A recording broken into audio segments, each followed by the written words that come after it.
What are you doing? I'll tell you what you're doing. You're listening to the Elder Scrolls Lorecast. Either you are, or I'll be skipping rope with your entrails. Ta-ta. This is the Elder Scrolls Lorecast, your source for lore and so much more. Adventurers, welcome back to the Elder Scrolls Lorecast. This is your host, Tom, or Robots. I'm here with Lotus as usual, and Lotus and I have been going through the main quest lines, or quest, I guess, lines plural, because it can branch. I guess that is right. Daggerfall has several lines. Yeah, so the main quest lines of Daggerfall, but we're taking a break. I'm going to give Lotus some extra time to get through the rest of his adventuring, because I know. I would really like to finish it before we finish it on the show. We'll see if I can manage to pull that off, because it has been a while in the making. Yeah. So I definitely want Lotus to be able to experience all of it so he can chime in like he normally does with all of his thoughts and things on it. So there is a lot of other stuff in Daggerfall. Daggerfall was the first game to do many of the things that we associate with the regular Elder Scrolls games, including the Dark Brotherhood. This is the first appearance of the Dark Bros. And I was like, hey, Lotus, why don't we talk about the Dark Brotherhood this week? Because it is surprisingly fleshed out for such an early game in the series. Right. The thing about Daggerfall, which is why I think it gets so much like just love even years and years later. It's kind of the first one. I mean, Arena's got its fans, obviously, but like Daggerfall is really to this day still the one that got so many people hooked on the series. Mm-hmm. And you know, it's gone a different direction. Everybody has their own favorite game and stuff like that. But Daggerfall has like so much to it. And what's more is so much has lingered into the series and evolved and stuff. But this is where it went from being like a kind of like an outline in a lot of ways to really kind of becoming what a lot of people know as Elder Scrolls things. And the Dark Brotherhood, it's kind of surprising how concrete a lot of it was in Daggerfall, and it's just been expanded upon as we've gone on, but it was there pretty much right from this game. We're going to point out all the things that we're basically going to take you on an overview. We're not going to lay out the specific quest lines for each of the steps in the quest lines. We're doing enough of that with the main quest. We're not just going to read how the game works. And a lot of the Dark Brotherhood quests are all pretty similar to each other. It's like, go kill this person, go kill this person, go in a dungeon, find the person, kill them. Very similar to like the Mages Guild and the right. So they're all very purely set programming parameter for quest, and you roll one of these. So they're really very what they call radiant questing. I think they called it in future games. Yeah, radiant questing. Something like that. Yeah, there's generated questing. Right, and there's a specific order of like the thing you're supposed to do, but then of course on some of them it's like, well, it's a random dungeon roll. It just picks this dungeon and puts the person in the dungeon. You have to go kill them. But the more interesting part about this is, or are the things that are the same or the things that are different from the Dark Brotherhood experience in the other games. And so we're going to go through basically an overview of this and take you through some of the things that I think you might be surprised were in there from the beginning. So I think the first thing that we have to point out is, how do you join the Dark Brotherhood? And the solution to that is very simple. Lotus, how do you join the Dark Brotherhood in like Skyrim? So, you know, it's one of those things where a lot of times people unintentionally join the Dark Brotherhood when they turn to the life of the murder hobo. That's right. You're killing somebody that really might not have deserved a killing, and suddenly you're met with somebody. Right. So in Daggerfall, it's not just, oh, you murdered one innocent person, you're going to get visited at some point and then offered to join the group or whatever. No, you have to murder three citizens, at least three citizens, or there's an alternate version here. You have to kill 15 town guards. Basically, you have to take out a small squad of town guards in order to join the Dark Brotherhood, which is kind of amazing. That number is very big. So, one, I think that makes you a serial killer in game. But right. But outside that stipulation, as Outlander Frog mentions, that is very specific, where it's like, look, 3 people or 15 guards, meaning I guess in this world, guards are considered sub people. Well, they're not citizens, I guess, because they're ready for warfare or for battle. Right, they're technically trained. Right. But they're considered soldiers. It's just really funny that it's just like, look, there is a quota of the police force in game where it's like, nah, man, that's too far. Now you've reached serial killer status, and now we're going to contact you from the Dark Brotherhood. Right. I do appreciate they make you be a little more committed to it in this game, because I remember in Oblivion, I got my Dark Brotherhood invite just simply doing the Kvatch mission. Oh. Because the guards that are with you on the assault of the Oblivion portal. Yeah, the gate. Yeah, in Kvatch. Yeah, they're not the swiftest, and one of them ran in front of me, and I just like destroyed him, and I'm like, whoopsie. And they're basically like, well, that's murder. And I was like, well, I mean, we're in combat. Is it really murder at that point? It's friendly fire. It's accidental, but sure. So in this game, they really make sure you're committed to murder. Right. So you kill 3 regular citizens or 15 freaking guards, and then you wait 3 days. So you may not even have any sense of what triggered this when playing through it. And then you wait 3 days, and then you get this little message here. It says, a young street urchin presses a letter into your hand. As you attempt to question him, it becomes obvious that he is both deaf and mute. With a wave of frustration, you send him on his way. Or you get this. You feel a letter slip into your hand and hear the sound of footsteps scampering away. There is no other sign of the mysterious courier. It's like this surprise message just appears in your hand. Then you look at the letter and it says, player's name, which was Fredicus Maximus, was beautiful Fredicus Maximus. He's back. The Dark Brotherhood has been watching you. You have slain without sanction several times. You must now join us or be counted as our foe. Travel to random town in random region and see apothecary's name of that town, who will give you further instructions. A brother. This is your introduction to the Dark Brotherhood. So this is very ominous, because basically they are saying, you seem like a competitor. Either come work for us, or you're going to be on our list of people that we will murder.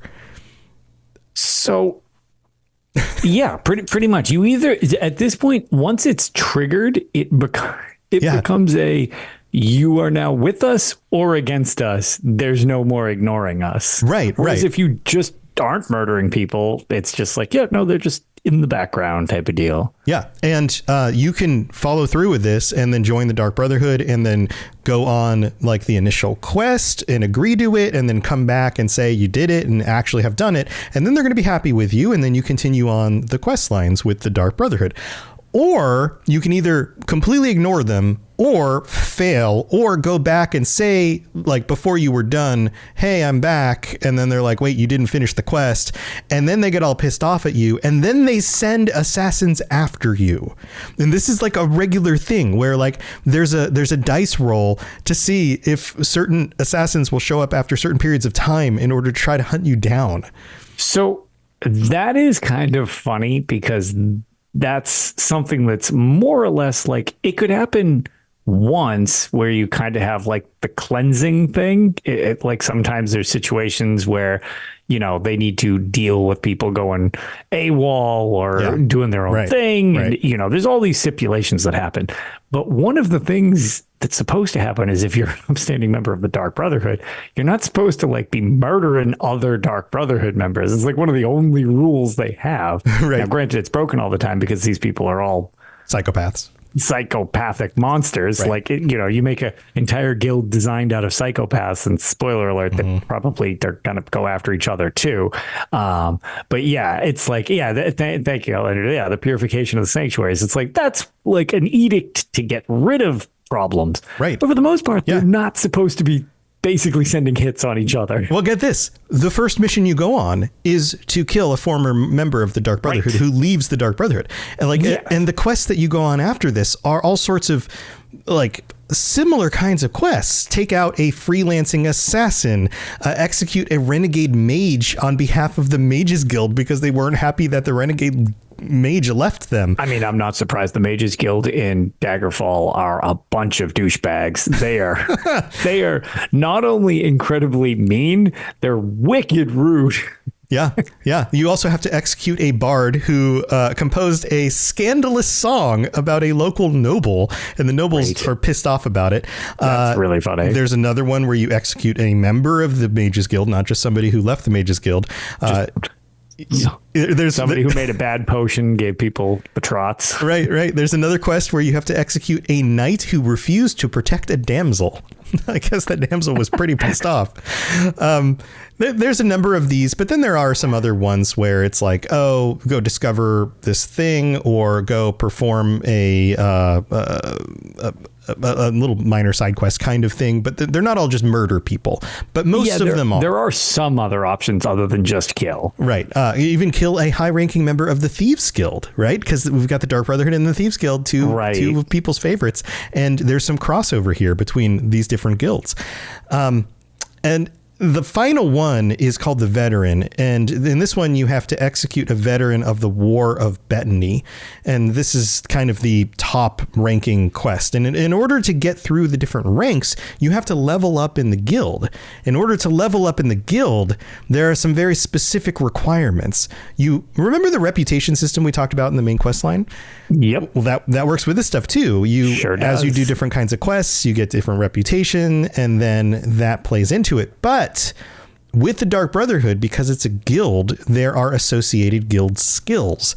And your ability to move up in title is dependent not just on your reputation with the guild, how much they like you, how much you've completed quests for them, but also what your highest and lowest skill rankings are in guild skill lines.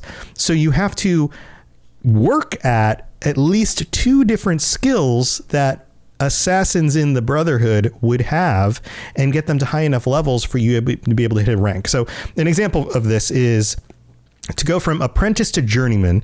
You have to go from 0 reputation because they don't know you yet. And you may even start negative depending on some of the other quests that you've done in the world. Yeah, because we had mentioned before that sometimes you'll get that situation where by increasing your rank from one group, another group will actually be displeased because they might be at odds type of deal. Right. So you could actually join the Dark Brotherhood and they're already like pissed at you. Right. And then you got to you have to do some extra things in order to raise your reputation back up. Right. To even get positive. To be on like speaking terms, even though you're in the guild. Right.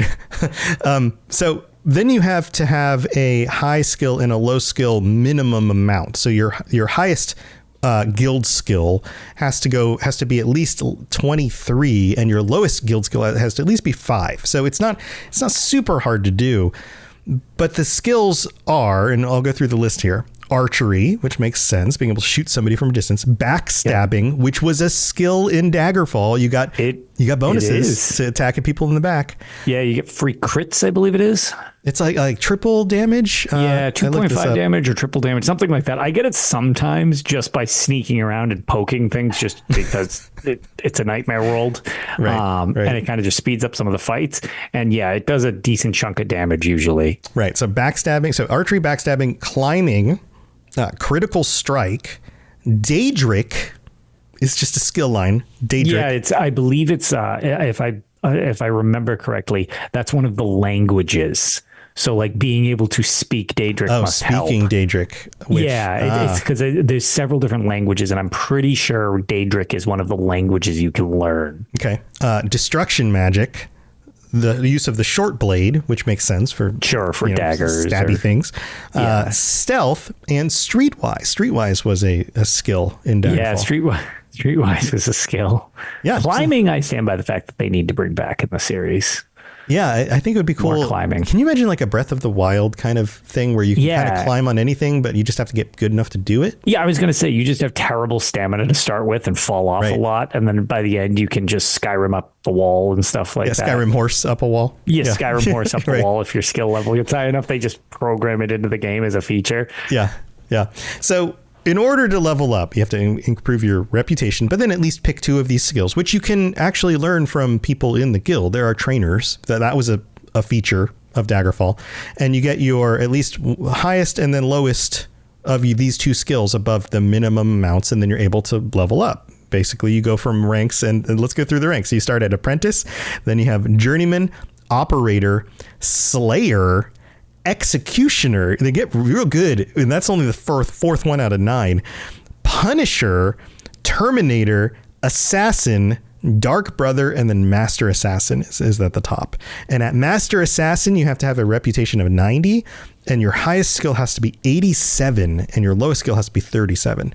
So if you're someone who's doing sneaky, stabby, shoot people in the back, I mean, that's already 3 of those skills. So yeah, I do find the rank names kind of funny compared to like this is one of the things that's definitely changed over time, where you have like the hand. So it's like you've got the, the ranks and stuff like that. And, you've got the 5 fingers that make up the hand, and it's got the listener. And that's kind of neat that they kind of like made a focus to it and stuff like that. Right. Yeah. I kind of played it out in a way that feels a little bit more visually interesting. Because you can imagine it in your head. Right. It's like a visual representation of like your ranks, which I think is very creative.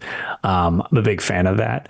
But I will say, like, there's the ranks, and after we finish with the ranks, personally, I find the members of the guild to be very funny, just that along the lines of titles to people. Because I find the titles in this game pretty funny, because some of those Slayer, Executioner, we'll get through that. PvP titles in ESO. The actual member types of members. We'll go through that in a little bit. Yeah, we'll go through that in a minute. But just the ranks are pretty funny because they're really edgelord status. Oh yeah, I mean, this is very 90s. This was like. Yes. I mean, there's a movie called The Terminator. There's a band called Slayer. There's like all of this stuff comes from the 80s and 90s. So as you level up, each time you gain a rank, you may bribe a judge. And I suppose this has something to do with the whole getting arrested thing. And your chances improve as your rank goes up. You get better at bribing your way out of being in trouble. Because the trial thing is actually like a pretty big portion of the game if you get busted, where like you actually can go to trial and you can defend yourself. You can like hire somebody to defend you if you have the money for it. And if you go to jail, like you go to jail and your skills degrade because you're just not practicing and stuff like that. Yeah. And like you can try to lie your way out of it or be honest about it. It's like I got arrested once and I'm pretty sure I died in jail on stream, if I remember correctly, because I was just in there forever. But it's wild, like how detailed it is. Yeah. And then each time you get promoted, you discover a dungeon. An undiscovered dungeon location just gets revealed on your map. Just like, here's another place you can go explore if you wanted. And then you also gain access to other things from the guild. So at rank 1, you can access the potion cellar. So you can buy potions. And Lotus, with the Dark Brotherhood here, there is a lot of focus on poisoning and this, like, the subterfuge side of murder. Like we're going to see this. It's a little less Skyrim style murder, a little bit more poison your enemies, a little less stab them in the back. Yeah, kind of where this is definitely going. Aligned a little more with the way that they were like. I mean, there were still ways you could creatively kill people in Skyrim and stuff like that, but there was like. I don't know. I felt like Oblivion even had more of a focus on like creative ways of getting away with it. Mm-hmm. And this was very much like, no, you're not supposed to be getting into fights. Like you're supposed to just use your poison. Like, you go in, you get the job done, and nobody should know who you are. Right. So at rank 1, you get the access to the potion cellar, which includes poisons.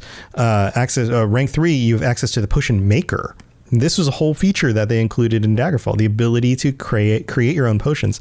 And it wasn't super dynamic. It wasn't like you create a potion that does like 2 or 3 different things. When you drink it, it'll give you like a buff to your damage and resistance to cold. And like, it's not as complex as that. But you can take the things that you've found in the world and craft into a specific kind of potion. At rank 5, you have access to the soul gem merchant. And so you can buy soul gems and sell them with this merchant. And then at rank 7, you have access to the spy master. And this is an expert who collects information. And they share some knowledge with you. I think that this is part of the whole, like, makes some of your quests a little bit easier because now you have access to this other information that you can get from this member. Right. Yeah. The extra detail or whatever it is. Yeah. Yeah. So you move up the ranks, you get all of this access to other things. You talk to the different members of the guild, and unlike in later games where you just had like one Dark Brotherhood sanctuary, it didn't work like that in Daggerfall. There was a specific building in many of the towns that was the Dark Brotherhood building. And if you had access to the guild, you could go into that building, you could talk to the members at that location, you could buy things from them, you could continue your quest line or whatever you need to do with what it gave you access to at that one building. And remember, the Daggerfall cities were actually very large. There are lots of buildings. Very similar to real cities. Like, they're daunting sometimes to get across and find what you're looking for. Right. And there were similarities across the ones that were specifically designed for the Dark Brotherhood because, you know, simplicity make them all fairly similar. For sure. I think of it, for anybody who plays the Elder Scrolls Online, it's sort of like a bit more specific version of the Outlaws Refuge. They have a similar feel to each of them, but they're unique. And most towns in the game will have an Outlaws Refuge where you can kind of do your illegal activities. Right. The major cities, there's at least like a major city in every section of the map. Right. Similar to that type of thing. So they kind of brought it back a little bit. Yeah, that's true. So that's kind of the overview of the leveling system and some of the stuff that you can see. Now, as you advance through the ranks, you get different conversation bits that pop up in the game. At rank 1, you get this. It would appear that the Dark Brotherhood was wise in recruiting such of you. Our confidence in you has grown, and it is only right to give you an increase in rank with the Brotherhood. Consider yourself starting today a full-fledged journeyman. Our chemists have been instructed that you are permitted to buy potions and poisons from their wares, so you needn't visit the Mages Guild any longer. I would also like to give you the location of another graveyard you ought really to be acquainted. It's a random dungeon. Here it is on your map. This is the whole, you get another location to just go visit. Once again, my congratulations, journeyman. Now, the other detail here is that up to this point, they're assuming that you would have gone to the Mages Guild in order to buy and sell potions from them. Getting access to a potion seller or a potion maker is a thing that can unlock from different guilds, from different quest lines. And it turns out that the Dark Brotherhood unlocks that quest or unlocks that ability earlier than other quest lines, specifically the making of the potions. Yeah. So if you want to be able to make potions in Daggerfall, go do the Dark Brotherhood stuff first, level up to like rank 3, and then you get access to it earlier than you would in other guilds, which makes sense because they like to poison people. Right. And then rank 3, it says, so far you have proven yourself to be more than a common thug. And then, of course, they add your player name. So, Fredicus Maximus, we have decided to promote you within the Dark Brotherhood. Beginning today, your rank is Slayer. Now, in addition to the regular training we provide, you have access to our cauldron. There are a number of very clever poisons that have come from that tub. The tub. Finally, let me give you the location of another graveyard you may find interesting. This random dungeon. I'll mark it on your map. Congratulations, Slayer. So far, so bad. What? Beautiful. And in the background, it's just world painted blood playing. So far, so good? No, so bad.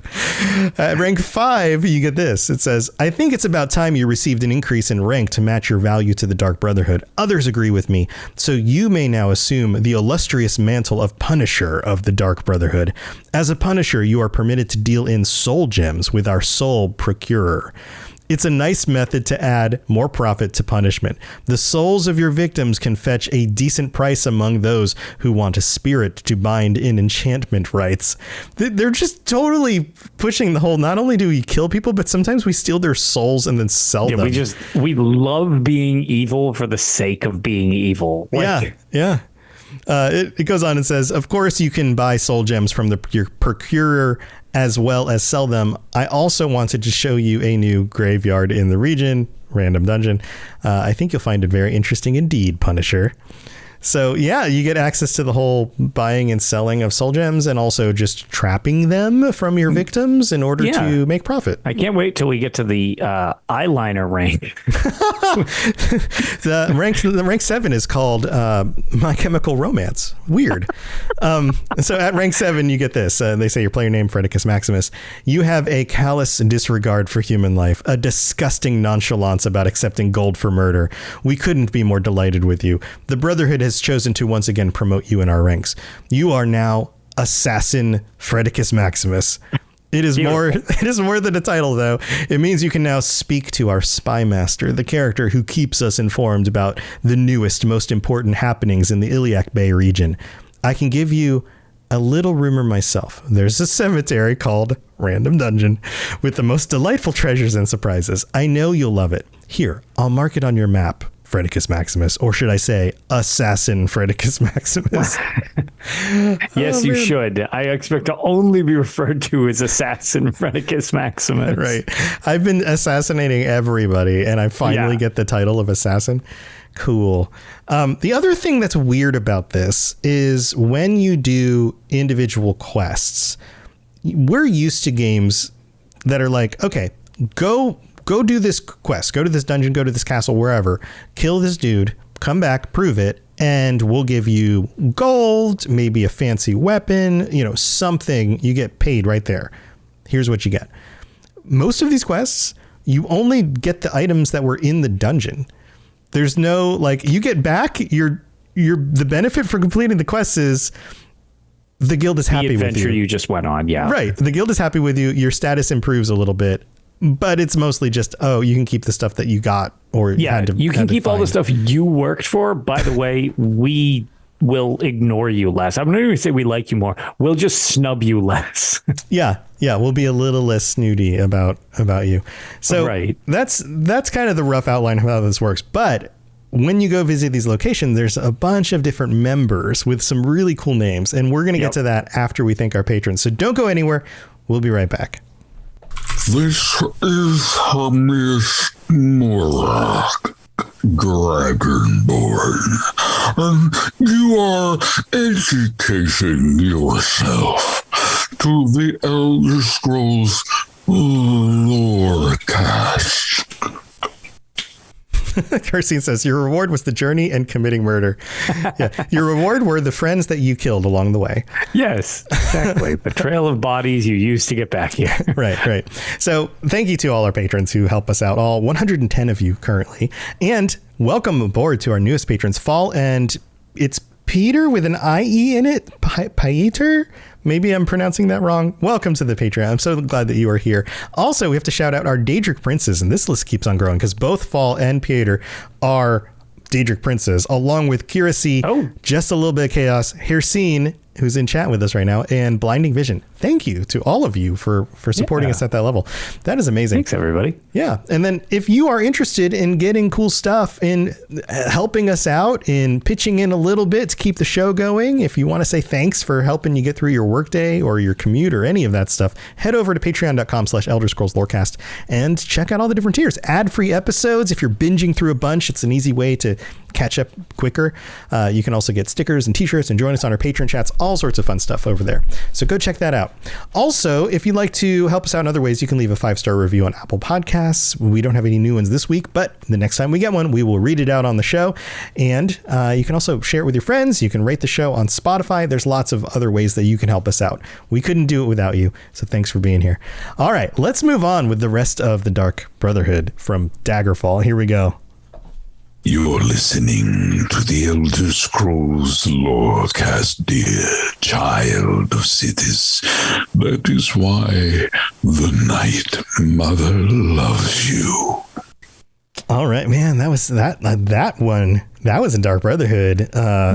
A voice there that we heard. It was very on brand, Wes. Very on brand, Wes. Thank you. But that part of the Dark Brotherhood doesn't happen for some time after the events of Daggerfall. I think that's another thing worth mentioning here is that even in Daggerfall, the Dark Brotherhood, there's mystery around the background. There's speculation that they've been around for centuries, if not millennia. Yeah, I was going to say we've covered some of this in just the actual Dark Brotherhood like basis episodes, as opposed to this one, which was how it specifically relates to the Daggerfall quest line. Yeah, but even in this first time we get introduced to them, way back in Daggerfall, right, a lot of that is already there.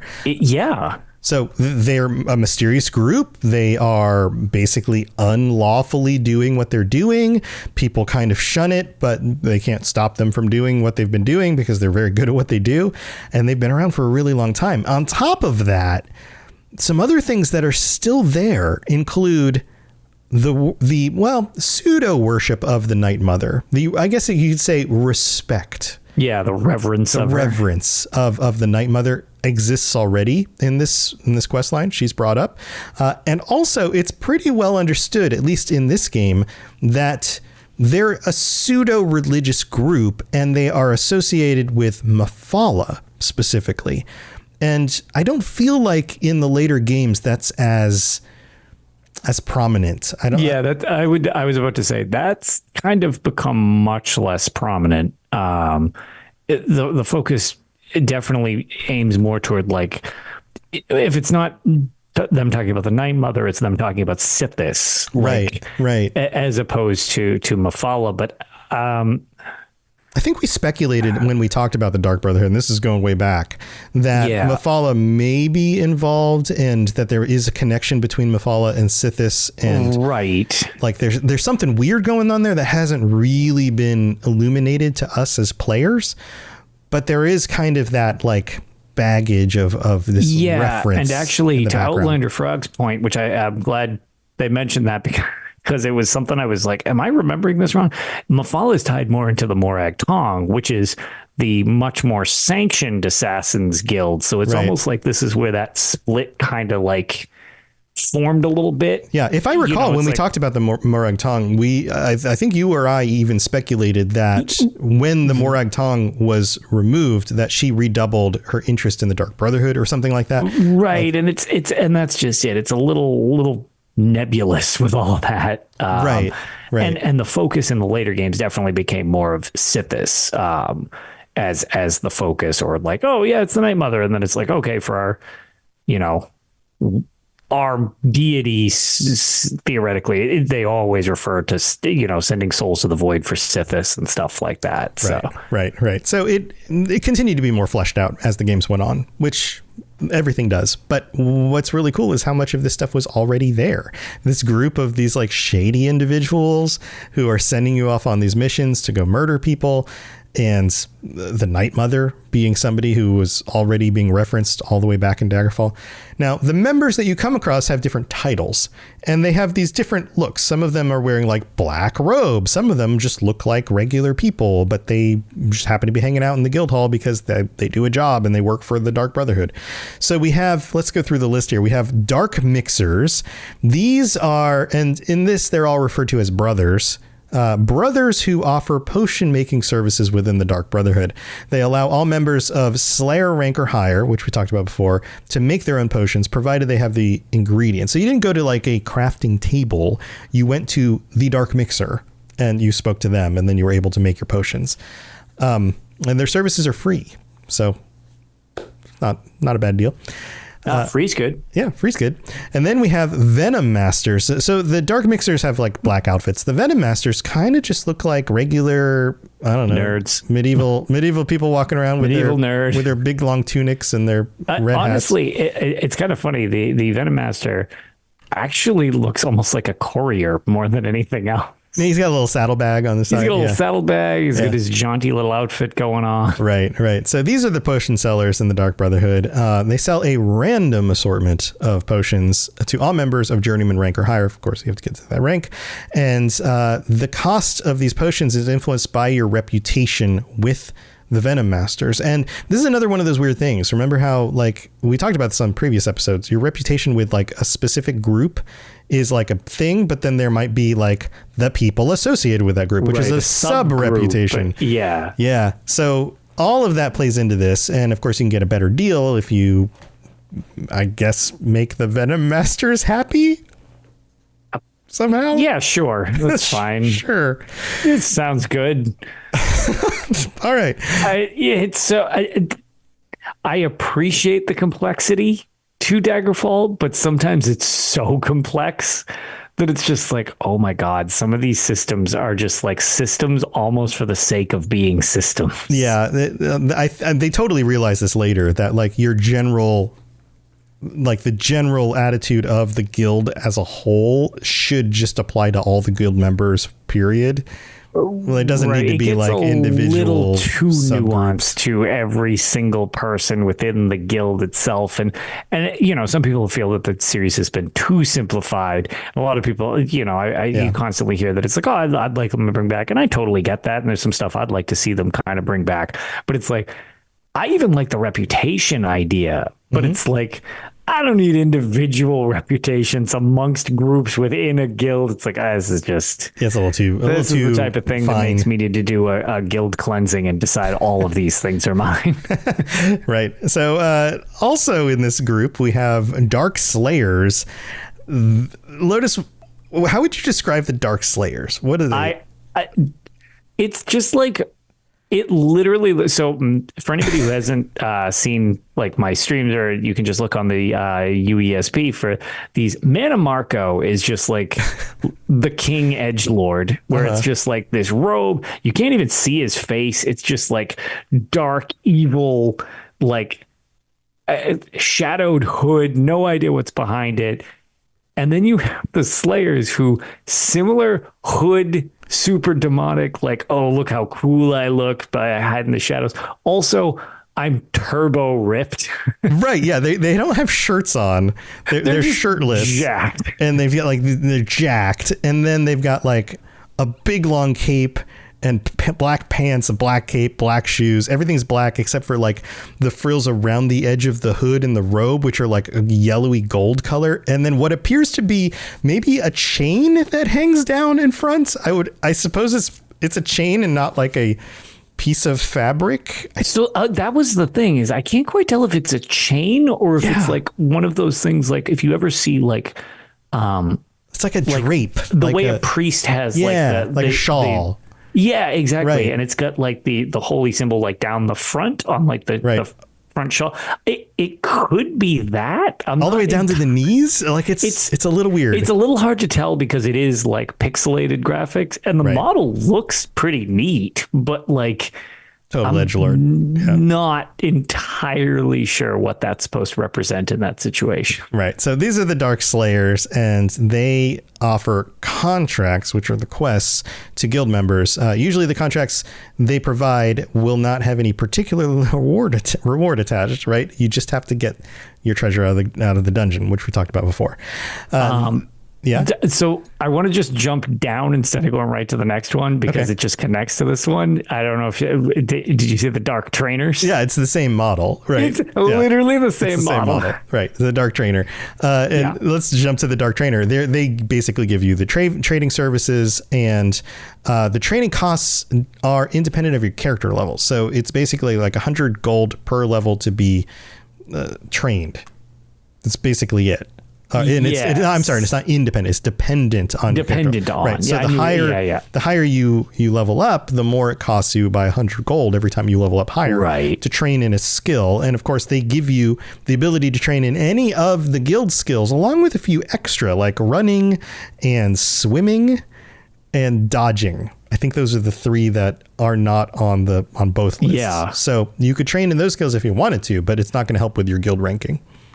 Right. And don't they have a cap as to how much you can train to? Yeah, like 50%, I think. 50%. I was going to say, I don't think they let you just like binge out and be like a superhero based solely on training. Right.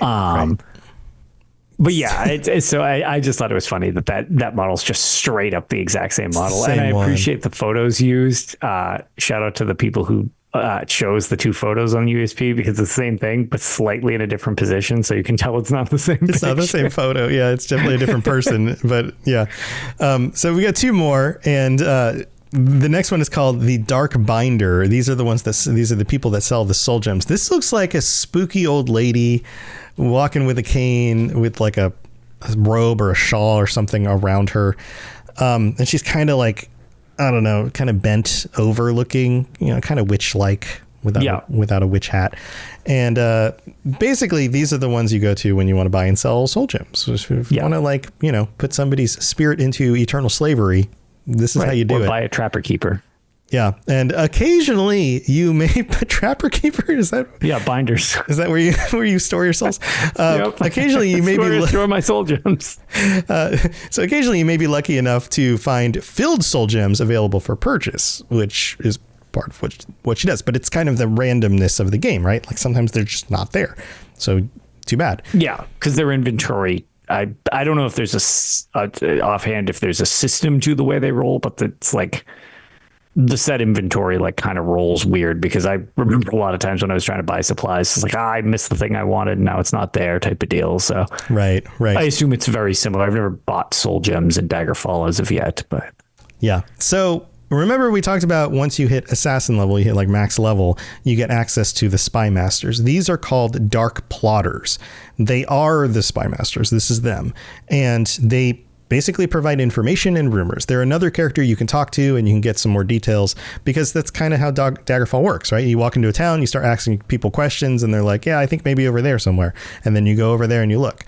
This is an extension on that in my mind, except that I bet this information is a lot more beneficial than your average person on the street. I would think this information is a little better. I would imagine. Maybe a little more accurate. But it's the Dark Brotherhood, so maybe you can't trust everything. I guess you'll just have to find out. I don't know. They seem like a very trustworthy group. Yeah, well, this individual also just wears all black. Isn't as edgelordy as, say, the Dark Trainer and the other one, but yeah, this just looks like somebody I would have gone to high school with. Not a big deal. Also has a dagger on their side. All right. Also, yeah. Also has a dagger. So that's probably best not to go to school with them. Yeah. So that's the Dark Brotherhood. Outside of all of that stuff, it's still the Dark Brotherhood, right? Like. There are more complicated bits that go into Daggerfall. This idea that like they're an organization and they have connections to other organizations. So if you do a quest for another organization, it may affect your standing with the Dark Brotherhood, even though it's not directly connected. There's a little bit of that stuff going on. That's most of the important bits. Anything else that comes to mind, Lotus? No, and it was one of the things I forgot to look it up earlier, but I've been looking it up while we've been recording to see if it's a thing, because I actually have not joined the Dark Brotherhood, and it seems like there doesn't seem to be any mention of it on the UESP that I can see specifically. I guess this is a really weird situation that I'd just be curious on, but I guess so I'm a werewolf in my game. Not intentionally, it just happened, and I have been going with I'm just going to play out how the game goes, and I ended up becoming a werewolf. And by being a werewolf in the series, you periodically need to feed, which, in other words, just beat the crap out of some innocent civilians once a moon cycle, and that counts. Like, okay, you fed, because otherwise you take a massive health reduction. Like it's crazy. But the benefits are great. You get like 50% all of your like strength and stamina and all that stuff, which is really useful. I have punched many a town person to death for feeding, and it actually doesn't seem like it triggers the Dark Brotherhood thing. It doesn't. Maybe because you're already a werewolf. Right, because you have to do it in werewolf form, because this little claw comes out on your screen instead of like it'd be your fist in a first-person shooter sword. You're not just a person like killing someone else. You are now a werewolf. So I wonder if it attributes the murder to the werewolf form rather than your character, because I've definitely fed way more times than that, or it counts as a feeding instead, maybe instead of a murder. Well, there are some things in Daggerfall where if you do certain things, it automatically cuts you off from other parts of the game. So maybe being a werewolf means tons of ways to fail at Daggerfall. Right. So maybe either being a werewolf means that you can't join the guild and it completely cuts that off. I never thought of that. I believe I read, in doing the research for this, I came across, and this is just in my brain, so correct me if I'm wrong, but I believe if once you are in the guild, you become a vampire, that's a way to leave the guild. Like they don't want you around anymore if you're a vampire. In fact, they will continue, just like turning it down at the beginning, they might come after you and hunt you. So yeah, maybe I don't know. This is maybe a weird that loophole type of thing. It might. It's like, I wonder if that plays into it. Like if you are already in the guild and you become a werewolf, maybe. Well, it's funny because like I didn't really think of it until we like started the show. I was like, hey, is that a thing? Like, wait a minute. Like I kill lots of civilians because I need to do it to stay alive. Yeah, yeah, and it's tough with these old games. My note from unless they hand it to me, you get a lot of notes like what we referred to earlier when like the kid comes up and places the note in your hand type of deal. That's like a word feature. Like it's literally just like a description of what happens, like what you literally read. That's the message you get in the middle of your screen. You don't physically see that happen, right? Because a lot of this back then was kind of like, we're going to tell you what happened because we can't animate it on your screen right now. Exactly. Right. So I almost wonder, it makes me want to check. My guess is that it didn't actually happen, but I'm kind of curious. Have I had this note this whole time and I've just never read it? Because I get handed a lot of random stuff. Yeah, it's tricky with these old games because like if you or I wanted to test this stuff out, it would take a lot of time for us to be able to do that. It's not like just jumping into Skyrim and then using console commands to like force a situation to happen and load a save that you happen to have that was good enough. Like that's pretty easy to test that stuff out. And on top of it, games like Skyrim have tons of content up on the internet. So if you wanted to look up something like that, you could probably find a video somewhere where somebody's talking about like, hey, check this out. If you are a werewolf and you try to do the Dark Brotherhood, they don't let you in. Like, that stuff's pretty clear with the modern games. You go back to Daggerfall, it's hard to find information about this stuff, and it's even harder to test it out because of how obtuse the game is. And Daggerfall's one of the more like well-known ones. You go to Arena, there's even less of a following, or more abstract games. And there was no internet. I mean, there was internet back then, but not like there is today. There was barely internet because that's when UESP literally claimed the stake as one of the first websites. Yeah. So if you know more about this stuff, let us know. But if you have any specific insight on that one, because I actually don't have an answer to that. So if anybody does know specifically, I would be curious to know the answer to that. And the other piece of this is that the game has a lot of bugs in it. Like these early games were pushed out very quickly. And if to prove this, you can just scroll down to any of the Daggerfall articles on the UESP. Always the bottom part. And the bottom part always has these notes about like, well, if you accidentally do this thing instead of doing this thing in this order, then you can't finish this quest line. So make sure you don't do that or whatever, because there's a bug. You know, it becomes a thing. Stupid mic stand. It becomes a thing where there's so much openness to it. It also becomes, it's why I've always like kind of cut these games some degree of slack because I'm allowed to do so much. Yeah. As somebody who briefly did beta testing way back in the day type of thing, you kind of have to prioritize bugs and things like that. And you need to be able to recreate them. And some of these are totally recreatable, of course, but it's just, the amount of openness provides just so many, no exaggeration, in many cases, billions of scenarios where it's like, well, okay, you happen to go into this dungeon and it was on this day and you had 37 watermelons in your cart, which caused this error. Yeah. And it's like, nobody thought to test carrying 37 watermelons into this dungeon because that didn't seem like a thing anyone would do. On guess what? Someone did it. And it's like, oh, well, no, it's a full moon and it causes this to happen and the dungeon explodes and the game ends. And it's like, there's not any reasonable way to test something like that. That's true. And it comes as a result of the procedural generation as well as just the literal size and scope of the game itself. Yep. It's I don't know. We talked in our last episode what we want for like Elder Scrolls 6 and the key parts of these games that really make them feel Elder Scrolls. And I'm with you. If you give me more systems and more openness and make the world feel more responsive and allow me to craft what feels like a truly unique story for my playthrough, then I'm okay with bugs, or I'm okay with some amount of bugs. As long as they're not like obviously, my only problem is when they are game breaking and not to be rude, but sometimes some pretty obvious ones occasionally get through, and just based on how beta testing works, it kind of, or I guess beta testing is now a way to sell pre-orders, so we'll call it QA testing. But like, you know, there's priorities to things, so sometimes they don't get matched. But the one that I always had a huge problem with, where it was like, there's no way this was not known, was selling your Thieves Guild armor back to a Thieves Guild fence and needing to upgrade that armor in order to rank up in the guild. Oh yeah. That feels a little. So if you sell the armor, because you could have better armor, which I did at the time, if you sell that armor to a fence and you need to upgrade, the fences no longer talk to you till you upgrade.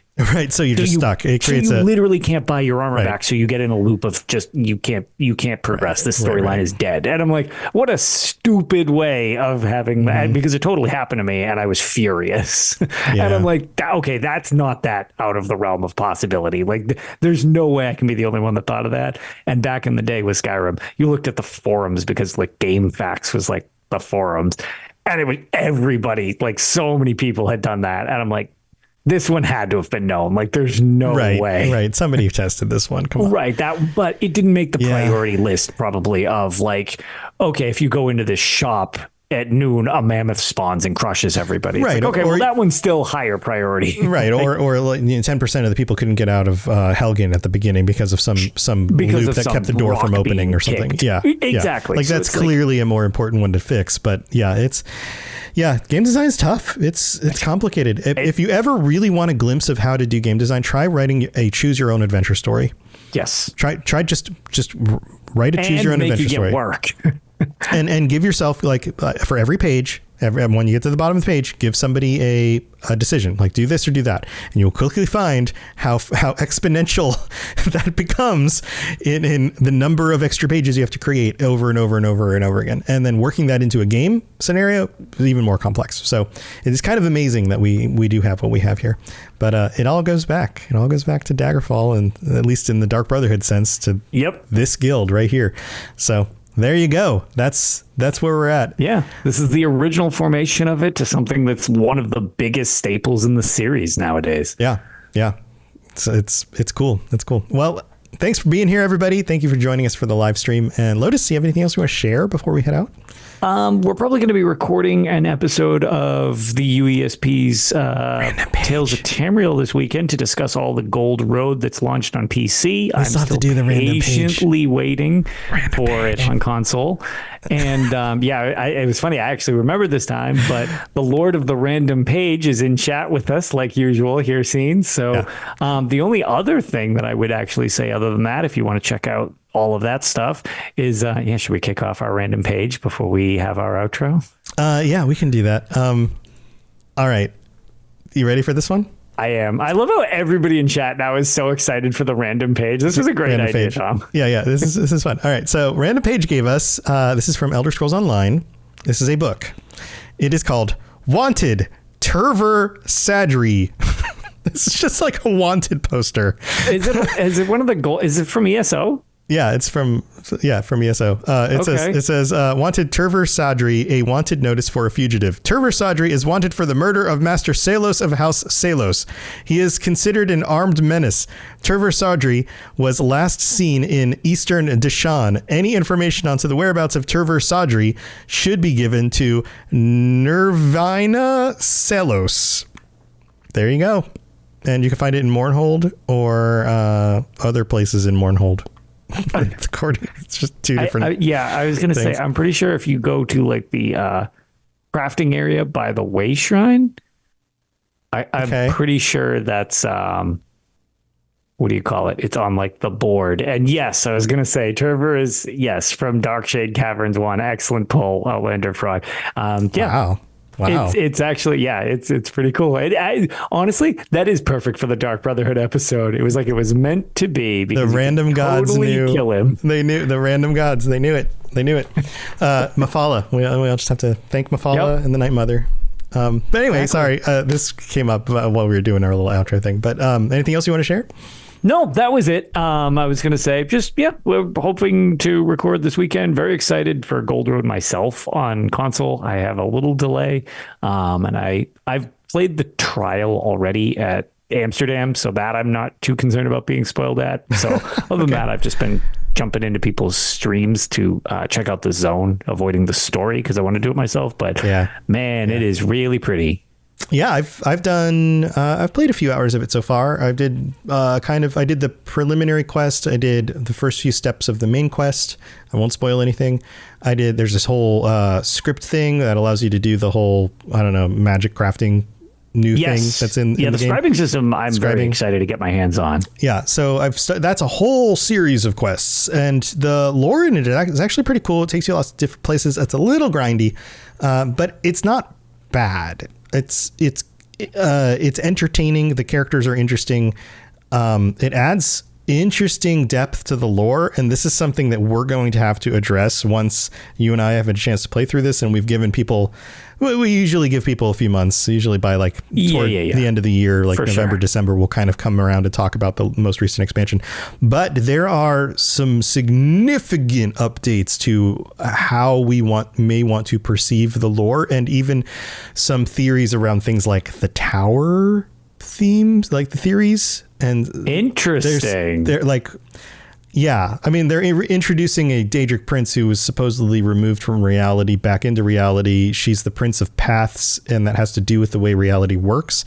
And so this touches on a lot of the things that people have been debating for 20 years now. So we were going to have to come back around and address some of how this affects things, which is exciting. That's super fun. I was going to say, brace for impact, lore nerds. Yeah. And don't get too upset if it's like, oh, it's changing your headcanon. Guess what? That's headcanon's headcanon for a reason, because it hasn't been confirmed in a game yet. So that's exciting to get confirmation. We shouldn't feel like, oh, that's not what I think the lore should be. We should be like, oh, well, that's what they say the lore is. So let's continue and move on with that and ask new questions, because I'm even more excited about it now. Yeah. So I'll grow my neck beard strong for that episode.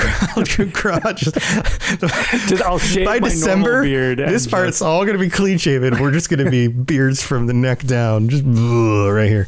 It's going to be amazing. We're going to be the most handsome men in America. Anyway, glad that you're all here. Thanks for being here. If you want to check out the rest of my stuff, robotsradio.net for all the other shows that I do. Follow Lorecast, the Lord of the Rings Lorecast, a bunch of other things from other creators and other shows that I do as well. So go check that stuff out. And thanks for being here, everybody. We'll see you next time. Stay safe out there, and try not to piss off the Dark Brotherhood, or even get invited to join them and then turn them down. Getting invited could also be pissing them off. That would be, both of those would be bad. So stay safe. See you next time. Bye, everyone. Bye. Thanks for tuning in to the Elder Scrolls Lorecast. Check out robotsradio.net for more podcasts just like this, and join us on the Robots Radio Discord. Be part of a community of over 5,000 people who are excited about video games and so much more. Robots Radio. Games, lore, stories, community. Just press play.